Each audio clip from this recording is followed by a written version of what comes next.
அபுதாபியில் கடந்த ஏப்ரல் 6ஆம் தேதி ஃபிட்பிரேவ் மார்ஷியல் ஆர்ட்ஸ் பயிற்சி மையத்தின் தலைமையில் உலக சுகாதார தினத்தை கொண்டாடும் வகையில் பாரம்பரிய இந்திய தற்காப்பு கலையான சிலம்பம் மூலம் புதிய உலக சாதனை நிகழ்வு வெகு சிறப்பாக நடைபெற்றது. இந்திய தேசிய கீதம் மற்றும் தமிழ்தாய் வாழ்த்துடன் தொடங்கிய இந்த நிகழ்வு பாரம்பரியத்திற்கும் புதிய தலைமுறைக்கும் இடையே வலுவான சங்கிலி பிணைப்பை ஏற்படுத்தியது. கத்தார், சவுதி அரேபியா உள்ளிட்ட நாடுகளிலிருந்து வந்த பங்கேற்பாளர்கள் தொடர்ச்சியாக 2.5 மணி நேரம் சிலம்பம் சுற்றி ஆச்சரியப்பட வைக்கும் சாதனையை நிகழ்த்தினர்.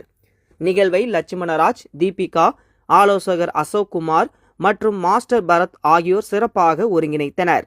நிகழ்வின் சிறப்பம்சமாக தற்காப்பு மற்றும் உடல்நலம் சார்ந்த சாதனைகளுக்காக நோபல் உலக சாதனை அமைப்பு ஆதரவளித்தது.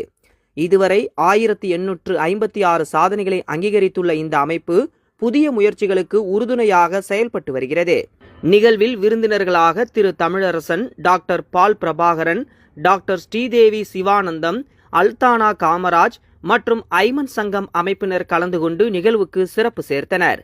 சிறப்பு விருந்தினராக கலந்து கொண்டு சிலம்பத்தில் சர்வதேச தங்கம் வென்ற MMA பயிற்சியாளர் ரூபேஷ் தற்காப்பு கலையின் அவசியத்தையும் தனது பயண அனுபவத்தையும் பகிர்ந்து பெரும் பாராட்டை பெற்றார்.